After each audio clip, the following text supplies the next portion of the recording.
2 दिनों से बड़ा उत्सव है।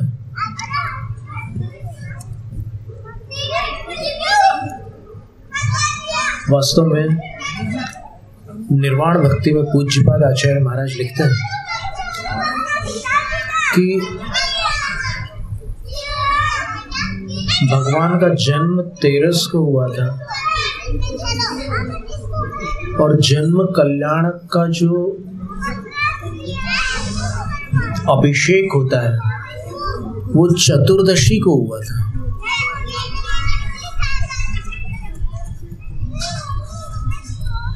सुमेरु पर्वत पर जो भगवान का जन्माभिषेक होता है ना, वो चतुर्दशी को हुआ था और भगवान का जन्म 13 को हुआ था। तो उसी प्रकार आज भारत में कहीं 3 तारीख को, कहीं 4 तारीख को महावीर जयंती का कार्यक्रम चल रहा है। तो बड़ी अच्छी बात है। कल भी बच्चों ने यहाँ पर सांस्कृतिक कार्यक्रम किए थे और आज भी फिर कुछ कार्यक्रम हुए। और उसके बाद यहाँ पर जो आप लोगों ने पढ़ाई की, जो आप लोगों ने धर्म लाभ लिया, उसकी परीक्षा के पुरस्कार भी वितरित हुए। अब पूज्य समाधि सागर मुनि महाराज कहते थे कि निंदा को चेतावनी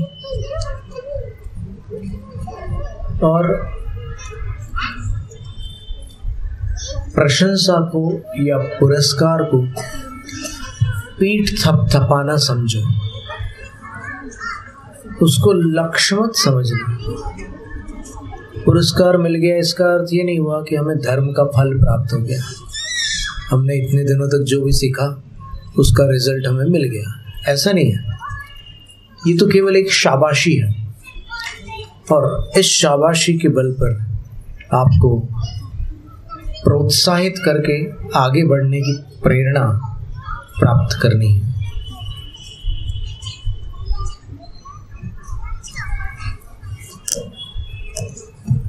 वैसे यहाँ से निकलने की संभावना चल रही थी। खराड़ी में इतना समय हम दे चुके हैं, तो ऐसा लगा कि अब यहाँ से कहीं प्रस्थान करते हैं। पर अचानक आज दोपहर में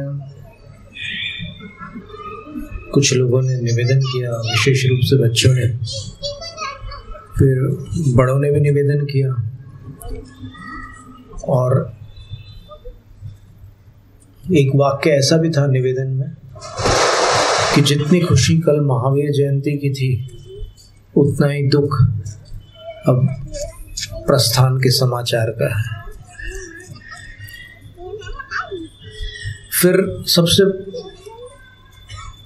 महत्व की बात ये आ गई कि यहाँ पर जिनालय की जो स्थापना हुई है उसका वार्षिक उत्सव है। तो विशेष निवेदन ये था कि उस वार्षिक उत्सव में सानिध्य मिल जाए। तो हमने कहा कि हमें ये पॉइंट ठीक लग रहा है, बाकी तो ठीक है, सब लोग जहाँ से भी विहार होता है तो वहाँ से थोड़ा सी दुखी तो होते ही हैं। और अब क्या करें, एक क्षमा सागर महाराज श्री थे, मुनि महाराज थे, वो तो खुद भावुक हो जाते थे जब लोग विदा करते थे, तब वो स्वयं भावुक हो जाते थे। तो हमें लगा कि देखते हैं, फिर अपन 10 तारीख का वो कह रहे थे कि यहाँ पर वार्षिक उत्सव।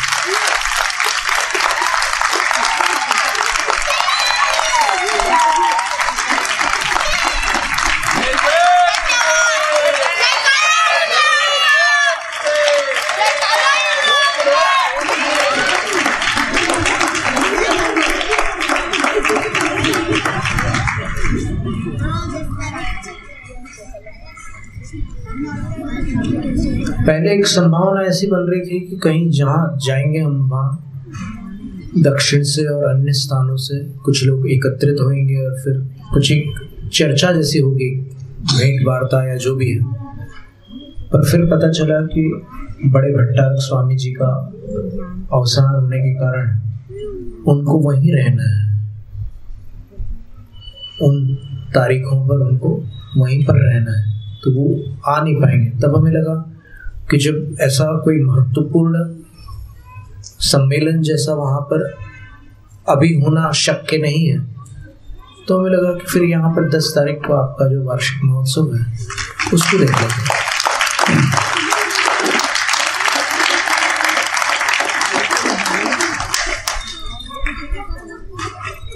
तो अभी ये जो उच्चारण है भक्तांवर का, इसमें और मेहनत करनी होगी, आप समझना इस बात को। अभी तो हमने तरीका बताया,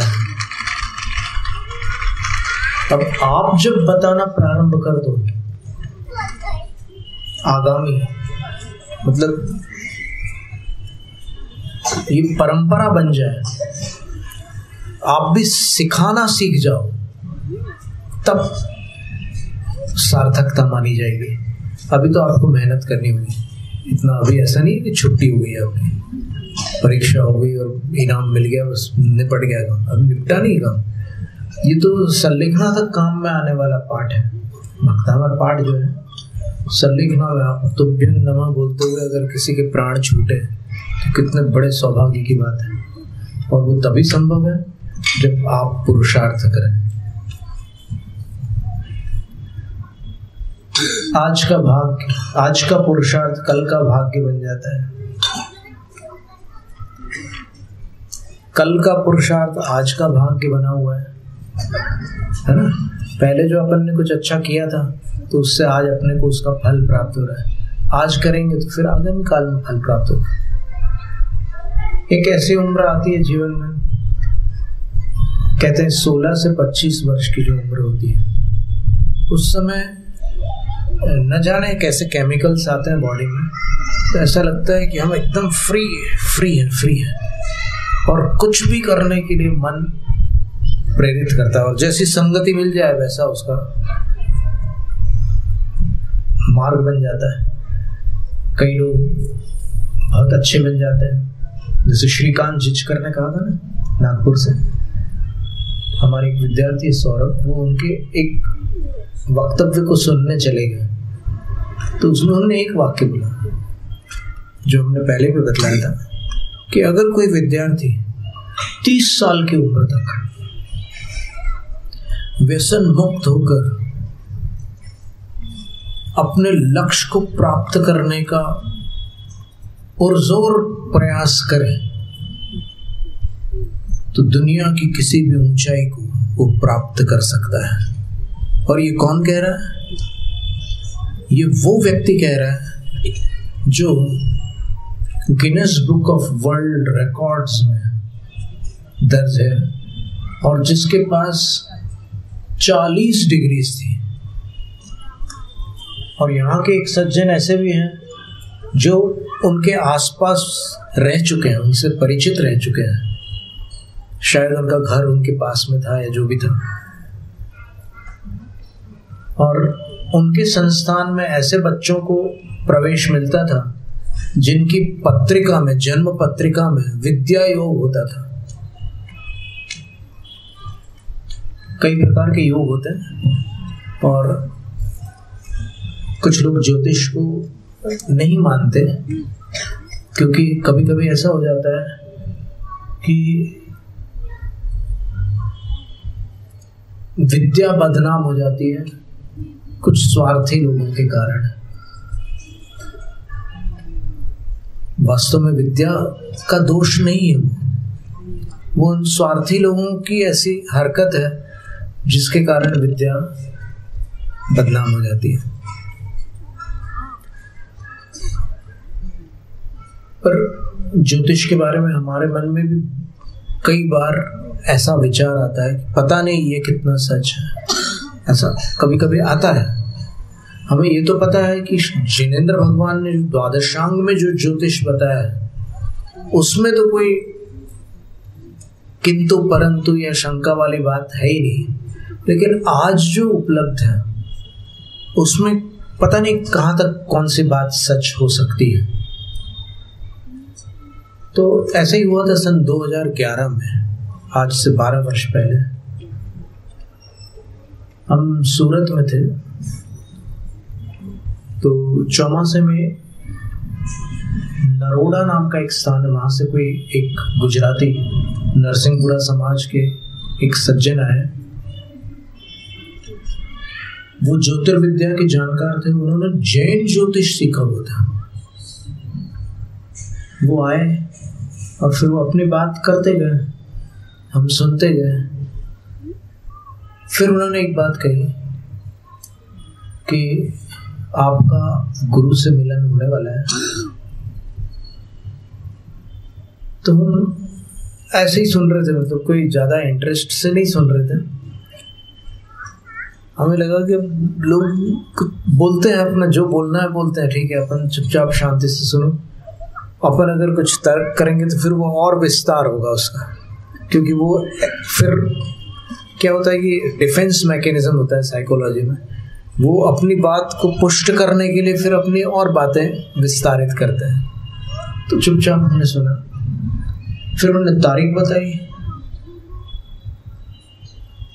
30 अप्रैल 2013 को आपका गुरु से मिलन होगा। फिर बोले कि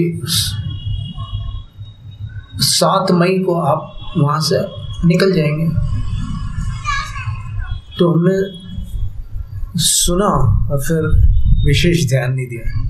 अब ऐसे ही वर्णी जी के साथ भी ऐसी घटना हुई थी। गणेश प्रसाद वर्णी जी खुर्जा में, उनसे एक ज्योतिष ने कहा कि आप अमुक तारीख को 9 बजे के बाद यहां नहीं रहेंगे और आप यहां से निकलने के बाद दोबारा यहां नहीं आएंगे जीवन भर। तो वर्णी जी ने बोला कि मैं इनकी बात असत्य सिद्ध करके रहूंगा बोले। और ऐसे समय निकलता गया, वो तारीख उनके लक्ष्य में थी। और तभी अचानक कुछ यात्री आए और उन्होंने कहा कि वर्णी जी, हम लोग शिखर जी जा रहे हैं, आप चलेंगे साथ में। तो वर्णी जी ज्योतिष को भूल गए और बोले कि ठीक है, शिखर जी चलना हो तो जरूर चलेंगे। और संयोग से वो उसी तारीख को ट्रेन थी और 8:45 बजे का समय था। और जैसे ही ट्रेन चालू हुई तो वर्णी जी ने देखा कि 8:45 बज रहे हैं। ज्योतिष ने बोला था और तारीख आज की पड़ रही है कि 9 बजे तक मैं खुर्जा छोड़ दूंगा और उसके बाद फिर कभी जीवन में खुर्जा नहीं आऊंगा। तो उन्होंने बहुत बार देखा पर कभी खुर्जा लौट कर आ नहीं पाया। ऐसी कई घटनाएं हुई। तो संयोग से हमारा कहाँ गुजरात और कहाँ आचार्य श्री, मतलब 1000 किलोमीटर करीब दूर होंगे। और ऐसा थोड़ी है कि कहीं गाड़ी में बैठकर कहीं भी जाकर के मिल लो। आप तो कभी भी जा सकते हैं। शेरपुर कई लोग कई बार होकर के आ गए, तो ऐसा हम लोगों के साथ थोड़ी हो सकता है। पर अचानक ऐसा संयोग बना कि सूरत में स्वास्थ्य तो बहुत बिगड़ गया था 2011 में। तो 2012 का चतुर्मास भी सूरत में ही हुआ। स्थान अलग अलग थे। और दिसंबर 17 को शिखर जी की तरफ प्रस्थान किया। अब चूंकि रुकने का वो हो गया है, तो हम आज महावीर अष्टक स्तोत्र आगे नहीं बढ़ाते हुए, श्रावक धर्म को भी अपन आगामी सत्र के लिए छोड़ते हुए ये चर्चा ले रहे हैं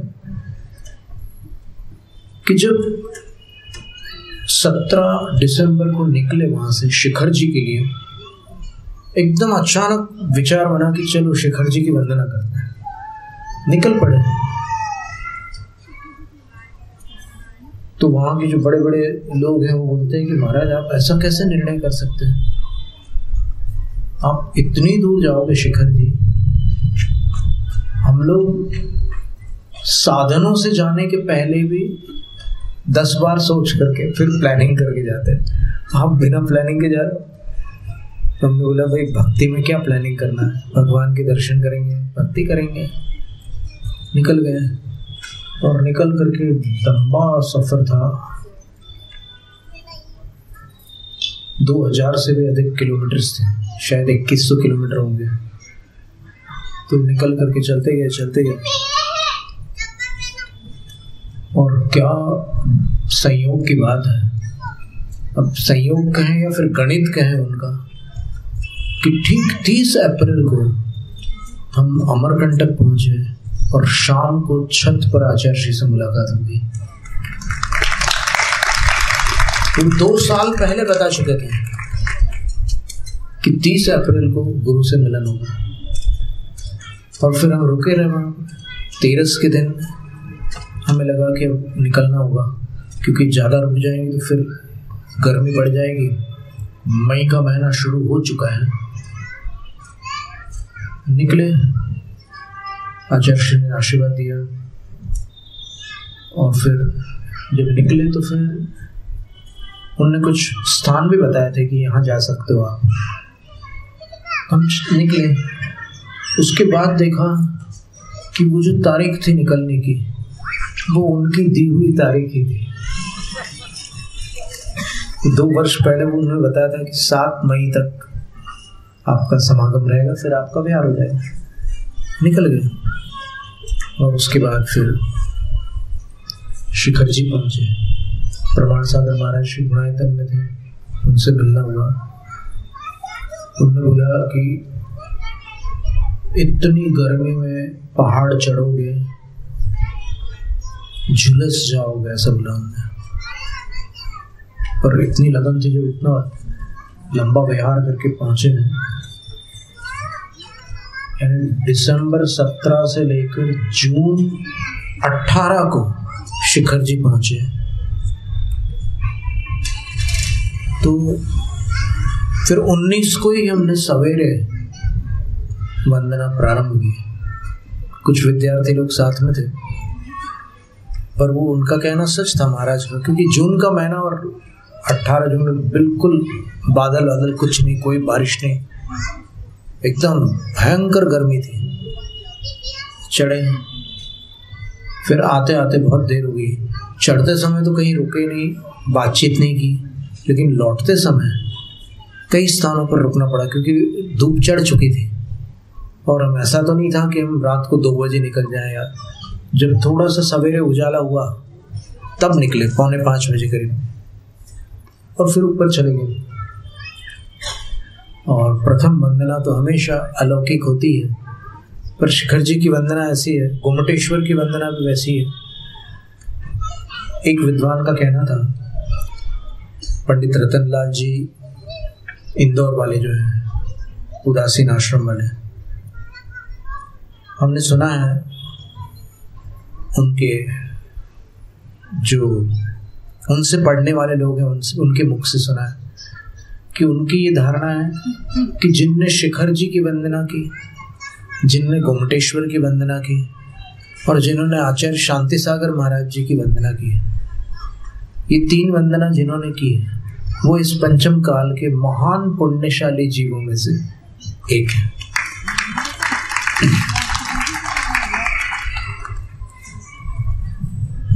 तो उनमें से 2 की वंदना तो हमने की, और फिर जिनके हृदय में शांति सागर आचार्य महाराज हैं, ऐसे कई गुरुजनों की वंदना हमने की है। और अभी वो हमारे हृदय में भी है, पर परोक्ष है, क्योंकि सामने से देखने वाले तो यहाँ सभा में विराजमान है। काका जी का शुभ नाम जो भी है, पवन कुमार जी ने, इन्होंने शांति सागर आचार्य महाराज जी की सल्लेखना में इनकी उपस्थिति थी, इन्होंने आंखों से देखी।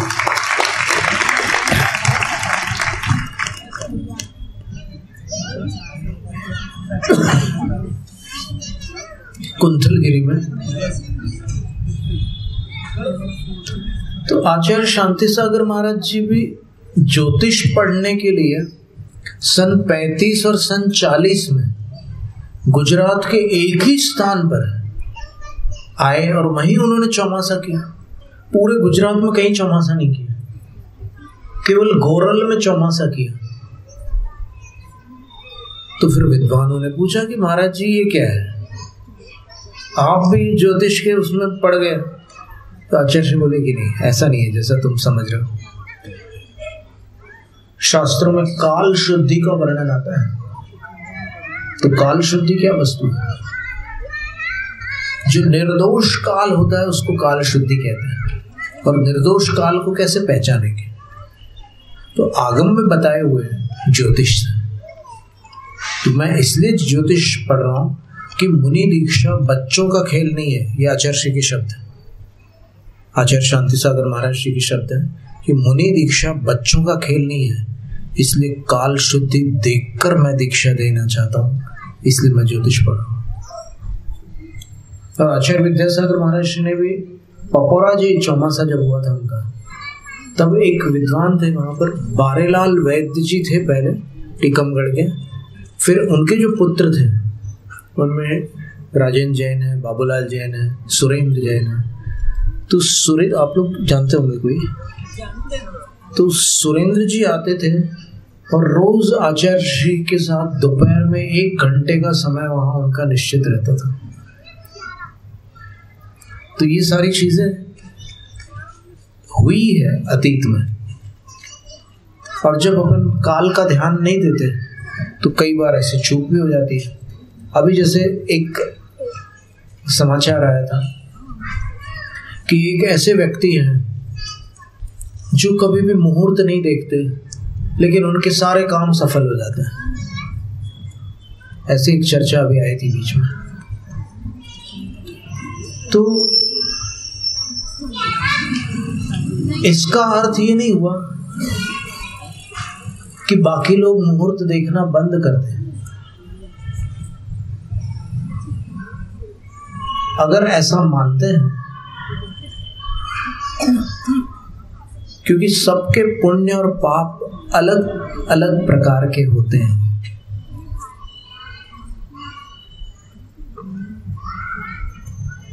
और शास्त्रों में चूंकि काल शुद्धि का वर्णन आया है, इसलिए उसको अपन अप्रामाणिक तो मान ही नहीं सकते। ये संयोग की बात है। काकताली न्याय कह सकते उसको कि कौवा ताड़ के पेड़ के नीचे से उड़ता हुआ जा रहा था और एकदम फल वहां से नीचे गिरा और एकदम उसकी चोंच में आकर फंस गया। काकताली न्याय। तो संयोग है ये कि ठीक है, हो रहे काम, हो रहे हैं।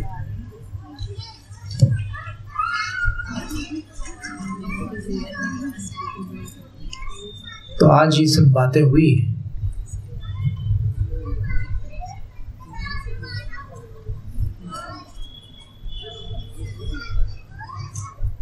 और ये प्रसन्नता की बात थी कि बच्चों ने मेहनत की। जब हम परीक्षा ले रहे थे तब हमने बार बार उच्चारण करवाया कई बच्चों से कि नहीं, आप फिर से बोलो, ये वाली पंक्ति दोबारा बोलो। और बार बार प्रयास करने के बाद फिर उन्होंने शुद्ध बोला। तब हमने उनको नंबर दिए, चांस देकर के फिर मार्क्स दिए।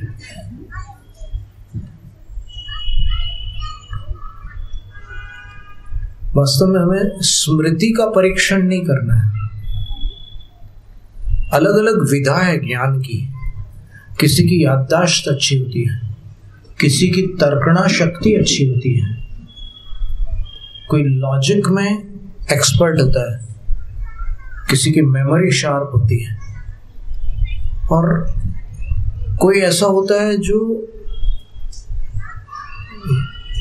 विवेक की दृष्टि से बहुत अच्छा होता है। तो हर चीज की परीक्षा लेने से उसका सर्वांगीण विकास होता है।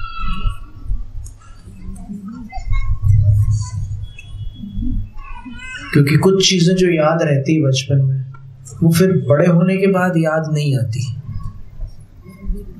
कुछ चीजें ऐसी रहती है जो जीवन भर याद रहती है, कुछ चीजें ऐसी होती है जो कुछ ही समय में अपन भूल जाते हैं। जैसे यदि पूछा जाए किसी से कि 5 दिन पहले आपने पहले कौर में कौन सी सब्जी खाई थी, तो फिर मुश्किल पड़ता है थोड़ा। तो ठीक है, अपन ज्ञान के मार्ग में आगम में जो पूर्वाचार्य कह गए हैं उसकी शिक्षा ले रहे हैं। फिर चारित्र में भी बहुत सारे लोगों की रुचि जागी है।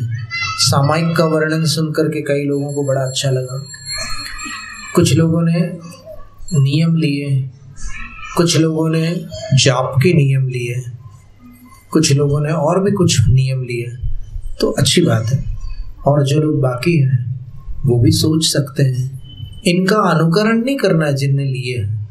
आप अपने बारे में सोच सकते हैं कि हमारा जीवन नियम शून्य रहेगा या नियमित रहेगा, ये सोच करके आप आगे बढ़ सकते हैं। तो आज ऐसी चर्चाएं थी, अपन बातचीत कर रहे थे जैनम जयतु शास्त्री।